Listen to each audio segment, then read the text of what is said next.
স্বামী দিনমজুরের কাজের জন্য থাকেন অন্য একটি জেলায়। অভাবের কারণে কয়েক মাস আগে স্থানীয় এক কসাইয়ের কাছ থেকে 20,000 টাকা ধার নেন তারা।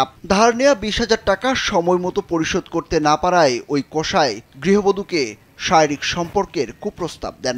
গত রোজার মাস থেকে তাকে ধর্ষণ করতে শুরু করেন তিনি। এক পর্যায়ে ওই কসাই তার সহযোগীদের নিয়ে এসে ওই গৃহবধূকে সংঘবদ্ধ ধর্ষণ করতে থাকেন।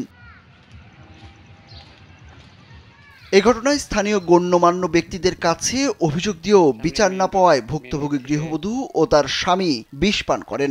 এতে স্বামী বেঁচে গেলেও ওই গৃহবধূ মারা যান। ওই দম্পতির 3 বছরের একটি শিশু সন্তানও রয়েছে। একমাত্র ওয়ালটন এসি দিচ্ছে 1 বছরের রিপ্লেসমেন্ট গ্যারান্টি এবং কম্প্রেসরের 10 বছরের গ্যারান্টি। কুড়িগ্রামের রাজীবপুর উপজেলার একটি ইউনিয়নে গত 24 মে ওই গৃহবধূ বিষ পান করেন। দুটি হাসপাতাল ঘুরে 5 দিন পর গত বুধবার দুপুরে বাড়িতেই তার মৃত্যু হয়। মৃত্যুর আগে 22 মে স্থানীয় এক সাংবাদিককে দেয়া গৃহবধূর অভিযোগের একটি অডিও রেকর্ড ভাইরাল হয়, যেখানে তার সঙ্গে ঘটে যাওয়া নির্মমতার বর্ণনা দেন তিনি।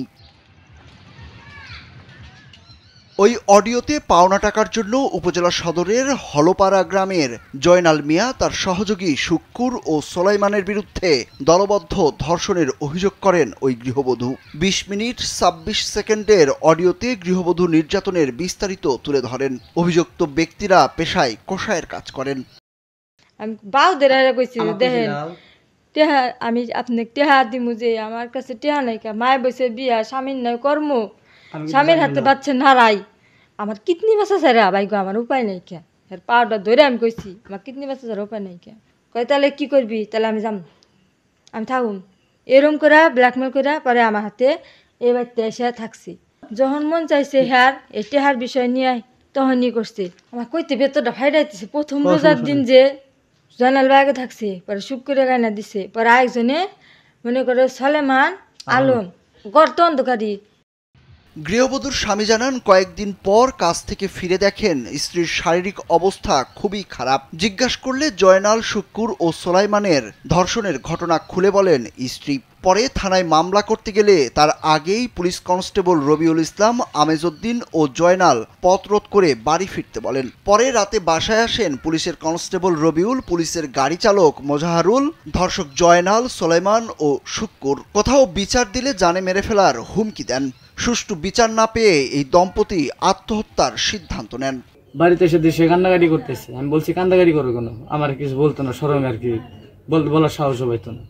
কিন্তু তুমি আয়া দিয়ে তুমি অসুস্থ, আমি তোমার থুয়ে গেলাম, ভালো মানুষ। 5 দিনের ভিতরে আমি আসলাম, ঝরি হয়েছে দিকে আমি বাড়িতে আসলাম যে বাড়ির অবস্থা কেমন। আসে দেখি অন্যরকম পরিস্থিতিতে। এটা কেমন দাঁড়ালো আমার বউ তো আমি জানি। আমি সব ঘটনা আর কি জানতে পারছি।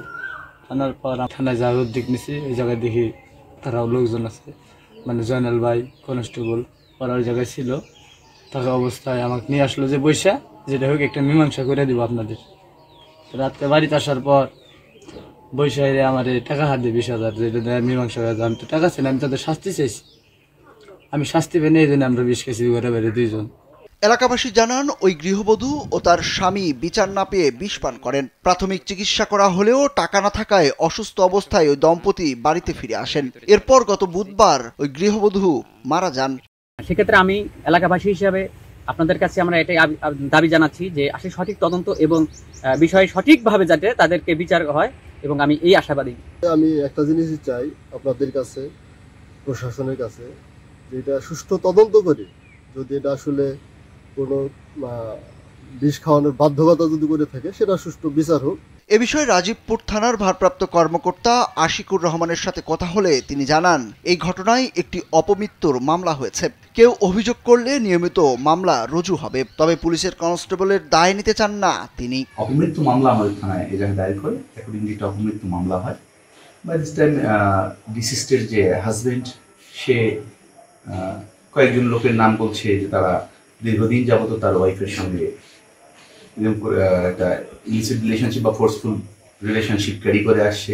এইটার ন্যায্য বিচার না পেয়ে তারা স্বামী স্ত্রী উভয় আত্মহত্যা করতে গেছে। এরকম মিশ্র অনেক ধরনের কথাবার্তায় আসছে। আমরা সেই ইউটি মামলার আলোকেই সকল দিক থেকে সকল তথ্যগুলোকে নিয়ে তদন্ত অব্যাহত রেখেছি। তদন্তে নেগেটিভ কিছু পাওয়া গেলে দোষীদের বিরুদ্ধে আইনগত ব্যবস্থা গ্রহণ করা হবে। স্থানীয়রা বলছেন, এমন বর্বর ঘটনা যারা ঘটিয়েছে, দিনের পর দিন ব্ল্যাকমেইল করে গৃহবধূকে ধর্ষণ করেছে, তাদের দ্রুত বিচারের আওতায় আনা হোক। সেই সাথে দ্রুত বিচার করে তাদের সর্বোচ্চ শাস্তি চান তারা। সুরুজ আহমেদ, কালবেলা।